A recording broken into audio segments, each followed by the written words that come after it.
Good morning, students. We have winded up with the chapter Crisis of Democratic Order.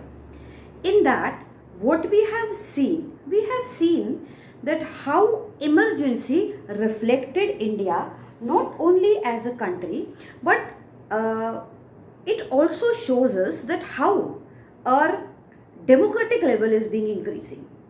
So we will begin up with the last chapter, that is recent developments in Indian politics.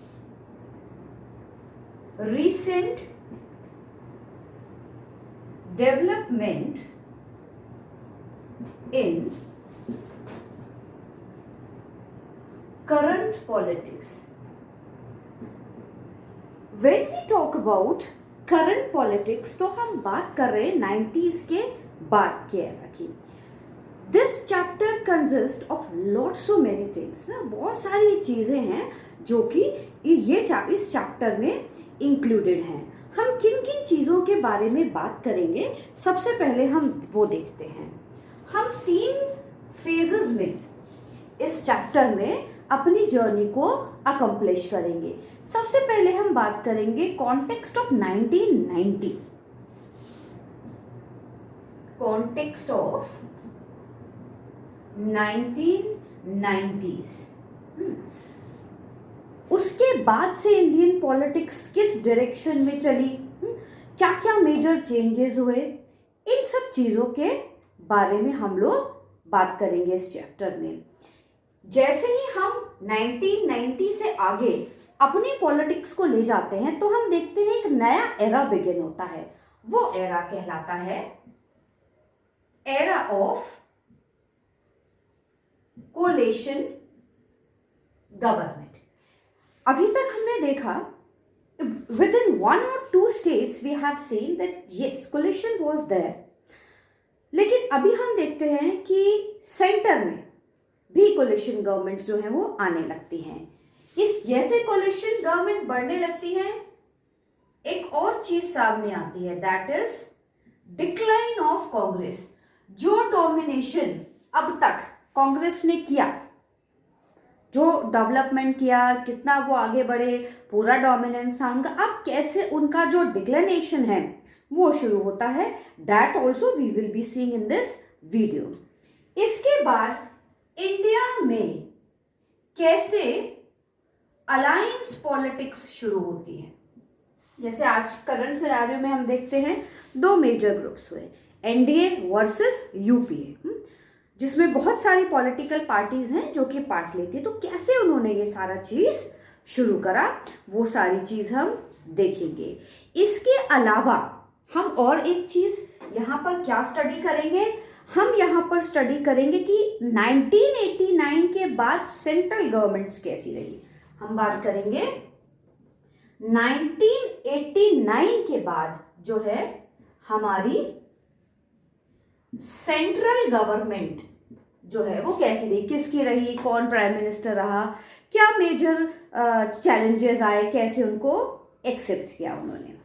यहाँ second phase की जब हम बात करते हैं तो यहाँ हम देखेंगे एक नई पॉलिटिक्स शुरू होती है इंडिया में 1989 के पास, that is politics on backward classes. तो यहाँ हम क्या करेंगे, politics over rise of backward classes. इसके बाद हम देखेंगे किस तरह से मंडल कमीशन आता है और बैकवर्ड क्लासेस की जो राजनीति है वो किस तरह अपना आगे बढ़ती चली जाती है. इसके बाद हम स्टडी करेंगे पॉलिटिकल फॉलआउट क्या रहा. पॉलिटिकल फॉलआउट जो है वो क्या रहा. इधर हम एक और चीज के बारे में बात करेंगे, कम्युनिज्म, सेक्युलरिज्म एंड डेमोक्रेसी. हम किसके बारे में बात करेंगे, हम एक बार फिर बात करेंगे कम्युनिज्म के बारे में, सेक्युलरिज्म के बारे में. तीसरा हम यहाँ पर बात करेंगे डेमोक्रेसी के बारे में. हालांकि हम बहुत बार रिपीटेडली बात कर चुके हैं इसके बारे में, लेकिन politics is about all these only. तो हर मैटर में, हर चीज में ये कहीं ना कहीं निकल के सामने आएगा। इसके बाद एक और मेजर, बहुत मेजर और हमारे करंट पॉलिटिक्स से बहुत रिलेटेड चीज, अयोध्या डिस्प्यूट, जिसका कि अंत एक हमें अब देखने को मिलता है by the making of Ram मंदिर अयोध्या में। ये शुरुआत कैसे हुई इस चीज की वो भी हम पढ़ेंगे। डिमोनेटाइजेशन कैसे हुआ, इसके बाद हम देखेंगे गुजरात के जो राइट्स हैं, ये सारा मंडल कमीशन और बाबरी मस्जिद, अयोध्या कांड, इन सब से ही रिलेटेड है। लास्ट में इन सब चीजों को कंक्लूड करते हुए हम पढ़ेंगे emergence of a new conscience of politics. तो ये जो हैं ये सारे इंपॉर्टेंट फेजेस हैं जो कि हम इस चैप्टर में स्टडी करेंगे। अब जब हम बात करते हैं सबसे पहले किस चीज की, 1990 के कॉन्टेक्स्ट की, तो हम क्या देखते हैं कि after what we watch is, after 1980s क्या होता है, 5 मेजर डेवलपमेंट्स जो हैं वो एक बहुत लॉन्ग लास्टिंग इम्पैक्ट डालते हैं। 5 मेजर जो चीजें इंप्लीमेंट होती हैं। सबसे पहला क्या होता है, end of Congress system in 1989। अभी तक हम क्या देखते आ रहे थे, like dominance of Congress in the Indian politics, वो खत्म हो जाता है। आगे हम देखते हैं मंडल इशू, मंडल इशू आता है 1990 में, वो कैसे चेंज कर देता है सारे पॉलिटिकल सिनेरियो की। Then we comes with new economic reform in 1991। हमारी इकोनॉमिक पॉलिसी जो है उसको रिफॉर्म, रीशेप, रीबिल्ड किया जाता है 1991 में, जिसको कि जहां से हम वो ये भी बोलते हैं कि कंप्यूटर युग की शुरुआत एक्चुअली इंडिया में वहां पर होती है। इसके बाद 1992 में अयोध्या डिस्प्यूट होता है। 1991 में असैसिनेशन भी होता है राजीव गांधी का। उसके बाद कैसे क्या पॉलिटिकल इम्पैक्ट पड़े, कैसे क्या जो है वो प्रॉब्लम्स हुई, इन सब के बारे में हम लोग, ये जो चैप्टर है आपको बता रहा है। अयोध्या कांड बेसिकली क्या था, बाबरी मस्जिद और राम मंदिर टेम्पल दोनों आजू बाजू में एक ही कोर्टयार्ड में थे। अब एंटी सोशल एलिमेंट्स जो हैं वो हर कास्ट में आपको मिलेंगे। ऐसा नहीं है all Hindus are very good और ऐसा भी नहीं है कि all Muslims are very bad. तो इसके लिए ना तो हम खाली मुस्लिम्स को जिम्मेदार ठहरा सकते हैं ना खाली हिंदू को, दोनों में ही आपस में प्रॉब्लम हुई और मिसअंडरस्टैंडिंग के चलते या कुछ anti social elements, entry country even elements के चलते हुए बाबरी मस्जिद और हिंदू टेम्पल दोनों को खत्म कर दिया गया की कोशिश की गई। कोर्ट में वहां पे गोलियां चली बहुत। कल्याण सिंह उस वक्त मुख्यमंत्री हुआ करते थे यूपी के, and it was being said to him कि बाबरी मस्जिद पर जो है वहां पर आतंकवादी टाइप के लोग जो हैं वो हैं और आप गोली चलाने के आदेश दीजिए, लेकिन उन्होंने नहीं दिए। गोली चलाने के आदेश तो उन्होंने नहीं दिए, लेकिन उन्होंने मॉरल ग्राउंड्स पे अपना इस्तीफा दे दिया। उसके बाद ये जो है प्रॉब्लम को एक्चुअली बहुत ज्यादा भुनाया गया दोनों ही कम्युनिटी के लोगों में। अब हम हिंदुइज्म की बात करें तो एस्थेटिकली वो भी ठीक है भाई, राम हमारी आस्था से जुड़े हुए हैं और उनका मंदिर खत्म करके वहां पर मस्जिद बना देना तो ऑब्वियसली हिंदुओं को गवारा नहीं होगा। ऐसे ही बाबरी मस्जिद जिसका एक्चुअली हिस्टोरिकल बैकग्राउंड कोई नहीं है, जबकि राम मंदिर का हिस्टोरिकल बैकग्राउंड है, मस्जिद का कोई बैकग्राउंड नहीं है। आप 4 मूर्ति लगाकर अगर कहीं मंदिर बना दो और किसी इंपॉर्टेंट काम के लिए अगर उस मंदिर को हटाना पड़े, तो मैं पर्सनली इस फेवर में हूं कि अगर किसी इंपॉर्टेंट काम के लिए मंदिर को उठा के शिफ्ट कर देना पड़े तो कोई बड़ी बात नहीं है, कर देना चाहिए। अगर उसका कोई बहुत इंपॉर्टेंट हिस्टोरिकल बैकग्राउंड नहीं है तो बाबरी मस्जिद के साथ भी यही कांड हुआ। लेकिन मुस्लिम कम्युनिटी जो थी वो इस चीज को एक्सेप्ट करने को तैयार नहीं थी। उनका कहना था कि मंदिर को तोड़ा जाए और मस्जिद को बनाया जाए। बहुत सारे व्यूज लोगों के इस बारे में आए। लोगों ने ये भी बोला कि दोनों ही मत बनाओ, दोनों ही चीजों को मत बनाओ, हॉस्पिटल बना दो, लाइब्रेरी बना दो, बहुत सारे इश्यूज आए। लेकिन इनको एक्सेप्ट नहीं किया गया। हाई सुप्रीम कोर्ट में चला गया मामला और अब हम देखते हैं, अब सुप्रीम कोर्ट ने बोला है कि मंदिर बनना चाहिए, जो कि बहुत ही ऐतिहासिक और बहुत सही फैसला है। इंडिया जो कि हिंदू राष्ट्र है, हम सेक्युलरिज्म बोलते हैं, बेसिकली इंडिया जो है वहां पर हिंदू पॉपुलेशन ज्यादा है और हम श्री राम की पूजा करते हैं और वो उनका जन्म स्थान है। तो उसको लेकर बहुत सारी कंट्रोवर्सीज थी। ये जो प्रॉब्लम थी, इसी को अयोध्या कांड बोला जाता है। अब अयोध्या डिस्प्यूट से रिलेटेड क्या हुआ, बीजेपी जो कि उस वक्त प्योरली हिंदू सपोर्टिव पार्टी के रूप में जानी जाती थी, यह जानबूझकर ऐसा अफवाह फैलाई लोगों ने। देखो, उस वक्त लाल कृष्ण आडवाणी जी के नेतृत्व में बीजेपी बहुत फुट फ्रंट पर आई कि मंदिर बनना चाहिए और उसके लिए चंदा भी हम कलेक्ट करें। तो गुजरात से रथ यात्रा जो है वो शुरू करी आडवाणी जी ने, चंदा कलेक्ट करने के लिए और मंदिर बनवाने के लिए ना। बहुत सारे कार सेवक थे।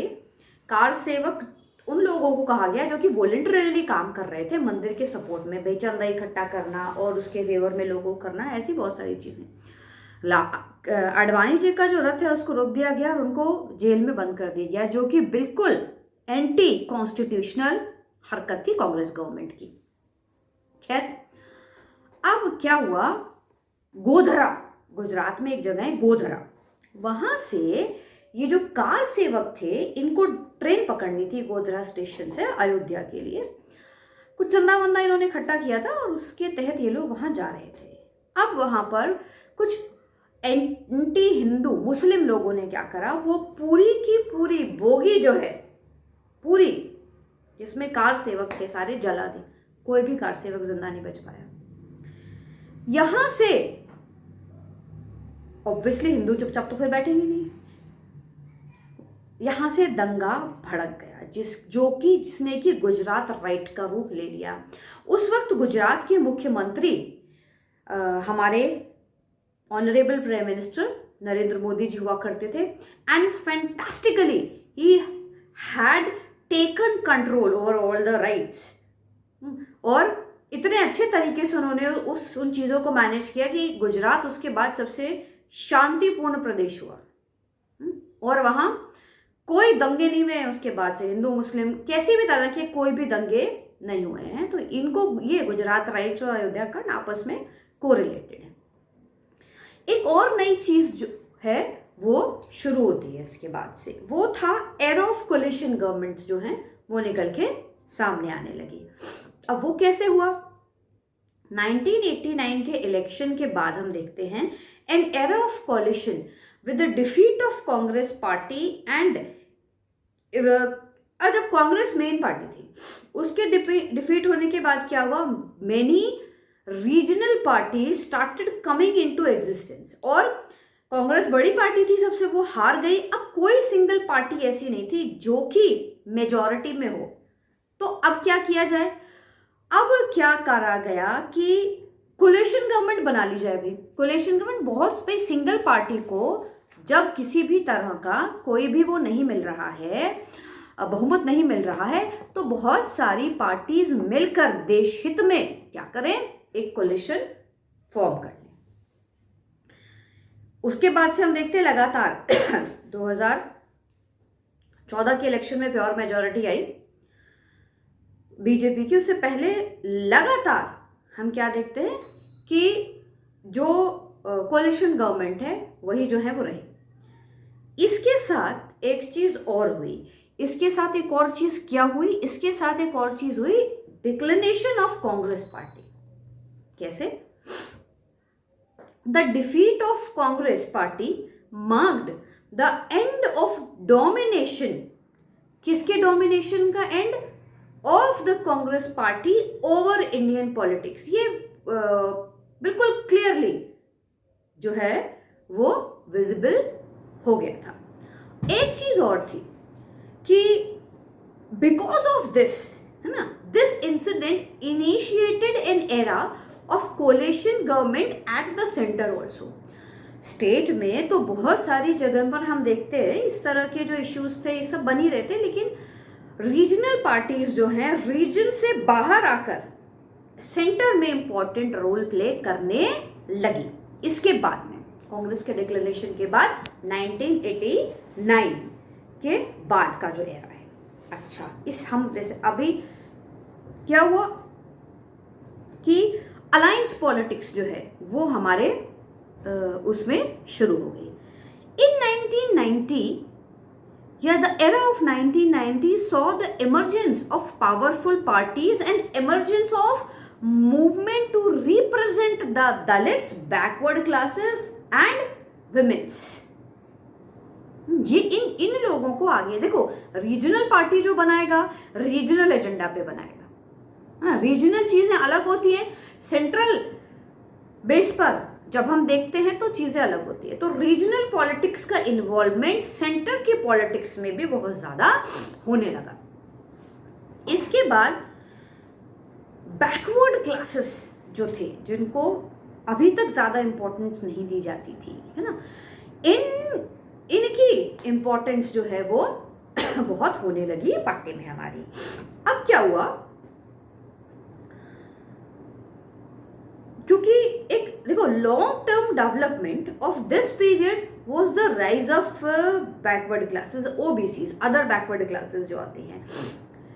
अब ये कैसे हुआ, it becomes by the political force. OBCs are कौन है, are communities other than SC and ST. SC ST तो पहले ही चला आ रहा था, ये एससी और एसटी से अलग वो कम्युनिटीज थी हु वर सफरिंग और those who have suffered educational and social backwardness as well. तो इनको लेके मुद्दा जो है वो बनाया जाने लगा और इसीलिए मंडल कमीशन इंप्लीमेंट किया। क्या था मंडल commission? In 1980 Janata Dal brought together a similar combination of political group with strong support from OBCs. The Mandal issue started with the National Front government decision to implement that jobs in central government should be reserved for OBC, SC, ST, leading to violent anti-Mandal protest between the supporters and the opponents of OBCs. This period, it witnessed the emergence of political parties that sought better opportunities to the OBCs in education as well as in employment.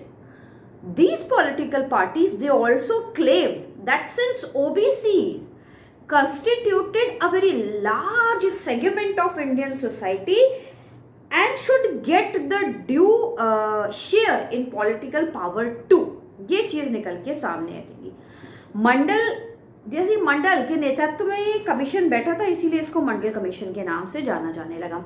Mandal commission क्यों बिठाया गया था Janata Dal government ने? इसलिए बिठाया था कि भाई देखो हो क्या रहा था एक्चुअली, कॉन्स्टिट्यूशन ने इक्वल राइट्स दिए सबको, लेकिन क्या हो रहा था, even after getting good education, good degrees, है ना, these people were not getting jobs.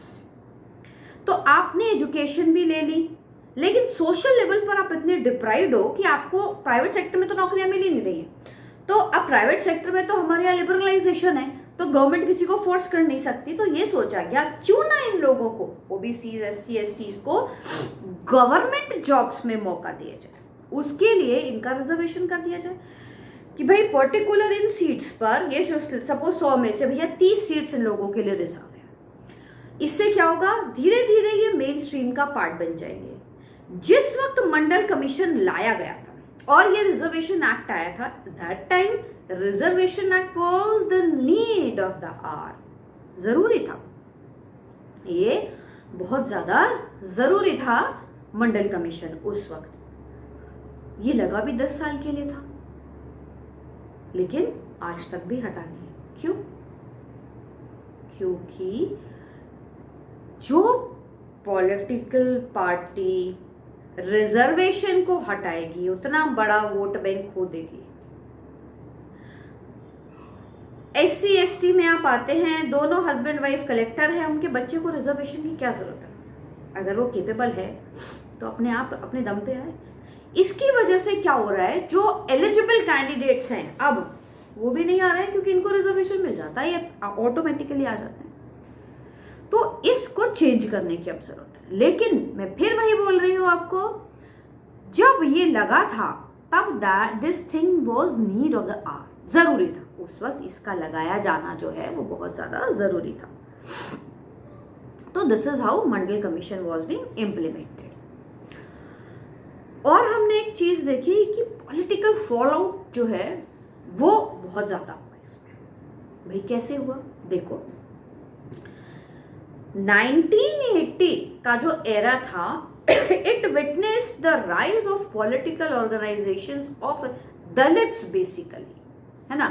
अब क्या होता है, in 1978 the backward minority committee employ federation, जिसको कि BAMCEF के नाम से भी जाना जाता है, वॉज बीइंग फॉर्म्ड, वो बन गई। It took a strong position in favour of political power to Bahujan.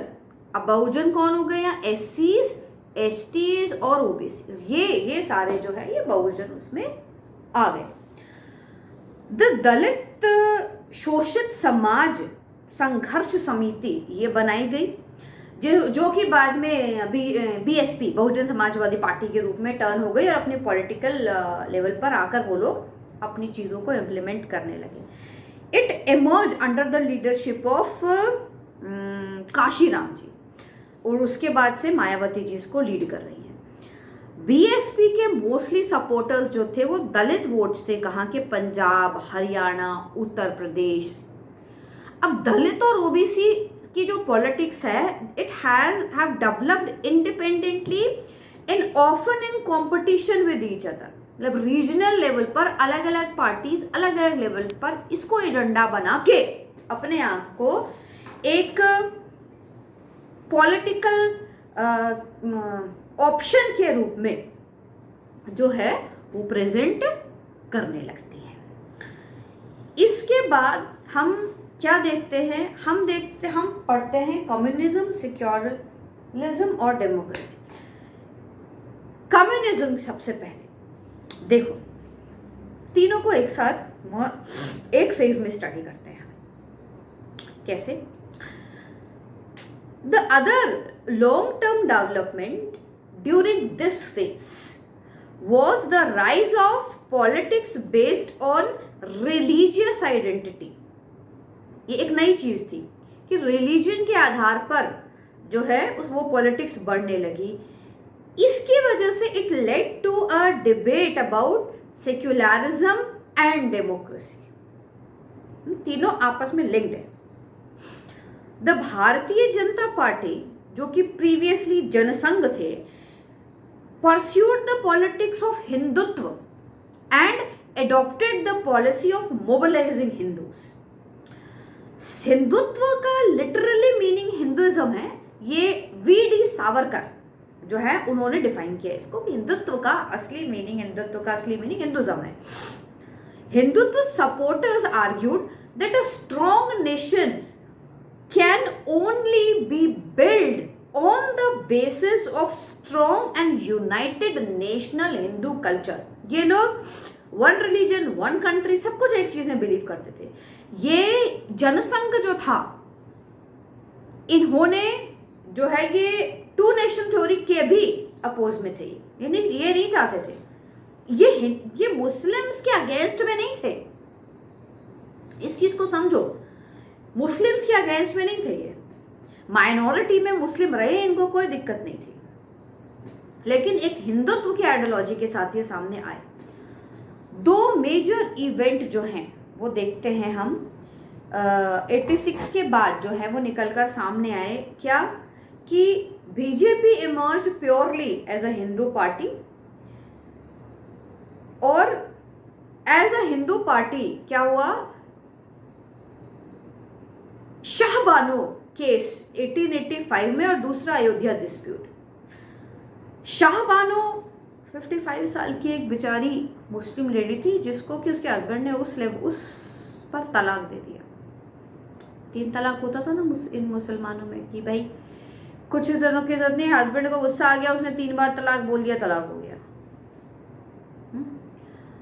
अब उसको जस्टिस दिलाने के लिए कोई और पार्टी आगे नहीं आई, बीजेपी आगे आई।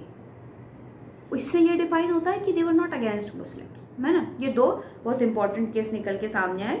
अयोध्या डिस्प्यूट के बारे में बात कर सकते हैं, शाहबानो केस जो है वो बता ही दिया मैंने आपको। अयोध्या डिस्प्यूट क्या था? अयोध्या डिस्प्यूट देखो,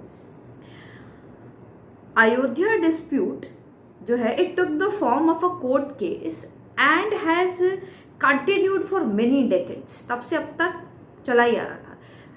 इन लेट 1940s क्या हुआ, a mosque was locked up as the matter was in the court. Court में था मैटर, बंद कर दिया गया। But when the lock of Babri Masjid was opened, बंद कर दिया गया, इसमें कोई इश्यू नहीं था, लेकिन जब उस लॉक को ओपन किया गया, many Hindu and Muslim organisations they tried to mobilise their community on this particular question. Hindu जो थे, अब इसकी वजह से क्या हुआ, the local dispute become a major national question and led to communal violence not only in UP, not only in Ayodhya, but in entire country. तो ये जो मामला है, क्योंकि लाखों करोड़ों हिंदुओं की आस्था से जुड़ गया ये मामला, तो इसने एक सेंट्रल मुद्दे के रूप में अपनी पकड़ बना ली। डिमोलिशन हुआ बाबरी मस्जिद का, और उसके बाद क्या हुआ देखो। Ayodhya dispute was started basically जब बाबरी मस्जिद को डिमोलिश कर दिया गया 1992 में, to symbolise various change in politics and debates about the Indian nationalism and secularism.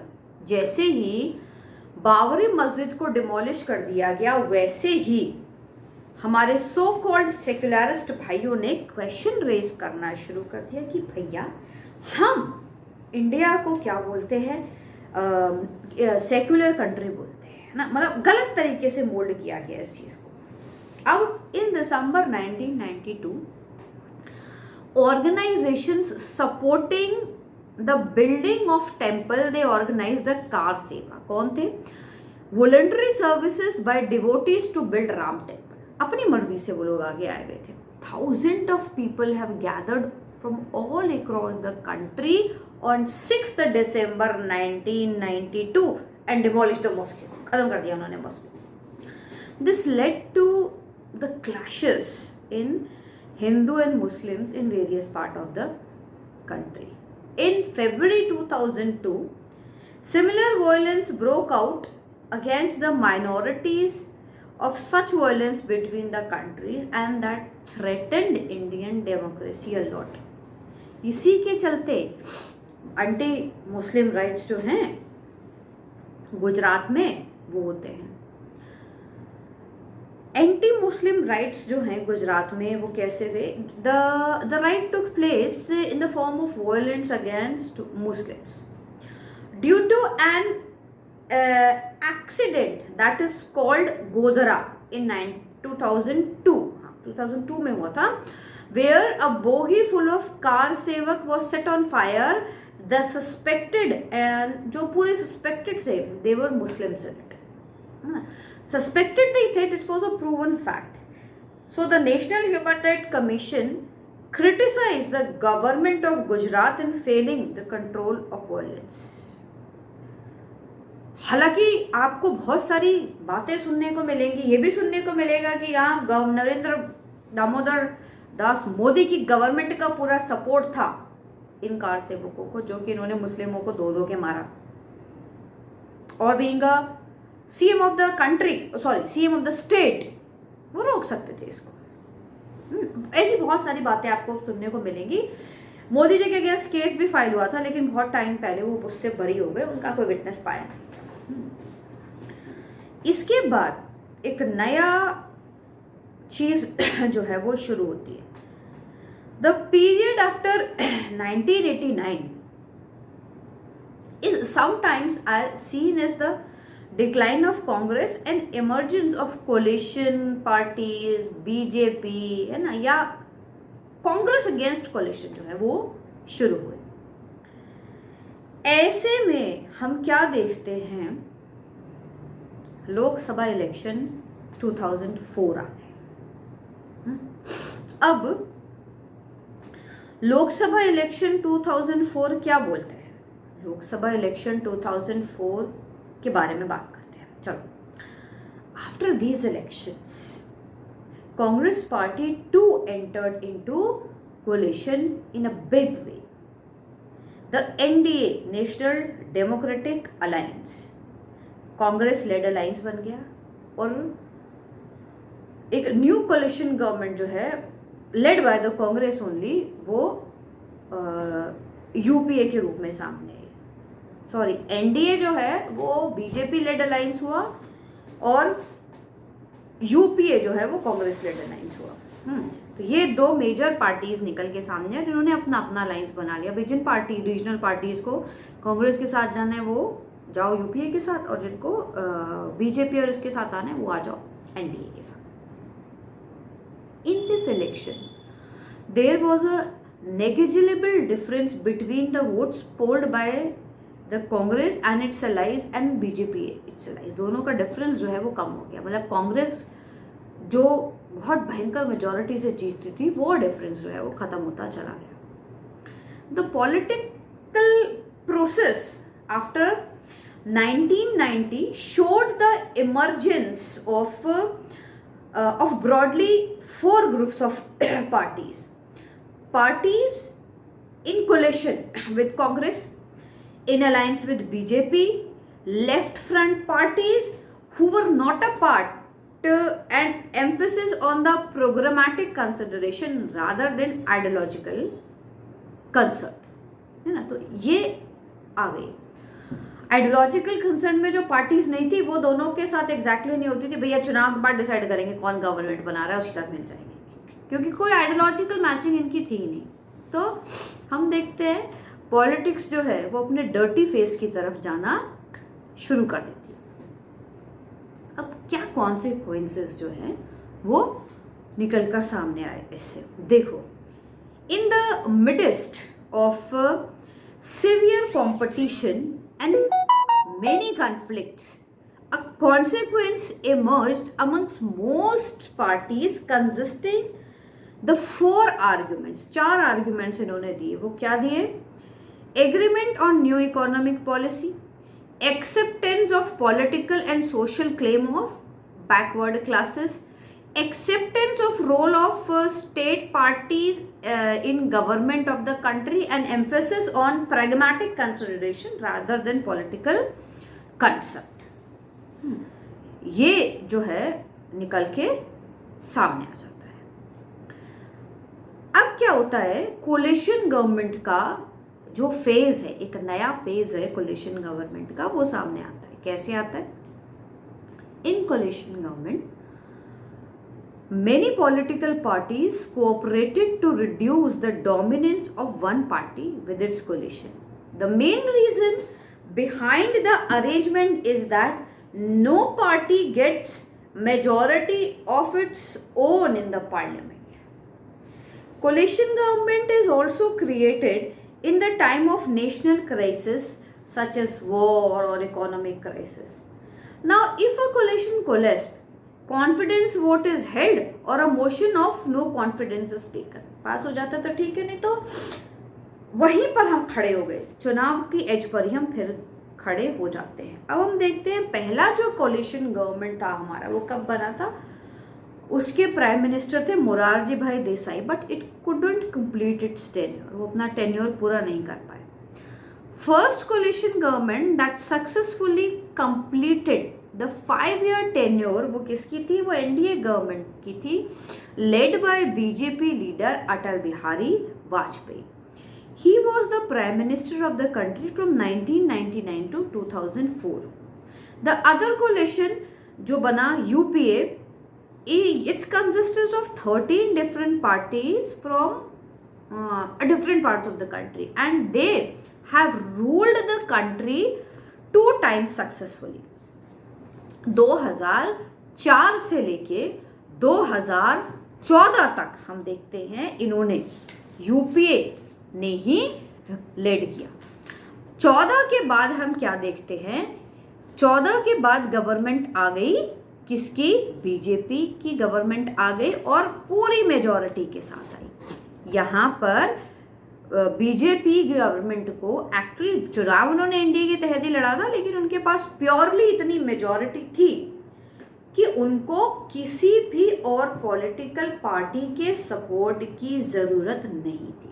तो इस तरह से इंडियन पॉलिटिक्स जो है वो कोलेशन एरा में समा जाती है, मिल जाती है ना। तो ये सारे डेवलपमेंट जो हैं वो हुए। अब मंडल कमीशन की हम बात करते हैं और उनका रिकमेंडेशन क्या था। मंडल कमीशन वो setup in 1979 under the chairperson of BP Mandal to investigate the extent of education and social backwardness among various sections of Indian society and recommend ways in which the backwardness could be controlled or ended. Mandal commission ने demand करी reservation for OBCs under article और in clause 2 of article 29, जिसमें article 29 हमारा बात कर रहा है protection of minorities के बारे में। उसके तहत उन्होंने इस रिजर्वेशन की मांग करी और बोला that article 29 shall prevent the state for making any provision for advancement of social and educationally backward classes. इन सब के बारे में वो बना है। तो ये मंडल कमीशन का जो सारी कहानी है वो इस तरह से निकल के सामने आती है। अब कोलेशन एरा जो हमारा आया, इस कोलेशन एरा के इमरजेंस के रीजंस क्या रहे, क्यों निकल के सामने आया। देखो, in India the coalition government in 1989 and become one of the most important feature of the Indian political system. Emergence के reasons में इसकी क्या ली, coalition era जो है, coalition era came in Indian democratic system with the split and failure of Congress in winning the majority. जब तक Congress majority अपनी पूरी कर रहा था, सब हो रहा था, तब तक कोई प्रॉब्लम नहीं आ रही थी। सेकेंड इसका रहा to build up a strong front against Congress party. Several political parties met that led to the formation of coalition government. Third reason रहा इसका, the greed of power and position led to the emergence of coalition era. भाई बाकी सबको भी लगने लगा, भाई जब ये सारा काम कर रहे हैं, इनको सारा फायदा मिल रहा है, तो हमें क्यों नहीं मिले, भाई हम भी मिल जाते हैं साथ में। फोर्थ इंपॉर्टेंट रीजन रहा dispute between centre and state also cause the emergence of coalition era in Indian politics. State level पर अलग पॉलिटिक्स होती है, रीजनल पॉलिटिक्स होती है, उनके एजेंडाज अलग होते हैं, सारी चीज़ें जो है वो उनकी अलग अलग होती है और इसकी वजह से जो है ये हुआ। अब इम्पैक्ट क्या हुआ, ये तो रीजंस रहे। कोलिशन गवर्नमेंट बनने का इंडियन पॉलिटिक्स पर क्या इम्पैक्ट रहा। देखो, coalition government brought political instability, initially in the beginning तो इंस्टेबिलिटी वो लेकर आए थे। Coalition ministers were very much large in size because they had to accommodate the interest of the different partners. भाई उस इंसान को उस डिपार्टमेंट की समझ आया नहीं है, उससे कोई मतलब नहीं है, क्योंकि वो हमारे साथ कोलिशन गवर्नमेंट में आ रहे हैं तो उनको मिनिस्ट्री हमें देनी है। Coalition government created tension between state and centre. Regional बातें अगर नहीं मानी जाती थी तो भैया सेंटर में नाराज हो जाते थे लोग कि हमारे स्टेट का ऐसे ऐसे सपोर्ट नहीं किया जा रहा है, ये भी region. It was during the coalition era that the relation between the coalition ministry and the respective government become strained. क्यों? अब भाई सपोज लालू जी जो है रेल मंत्री बन गए, वो तो चाहेंगे ना सारी रेल जो बिहार बिहार में अच्छी चले। अब इतने तो हमारे लीडर्स अच्छे नहीं। इससे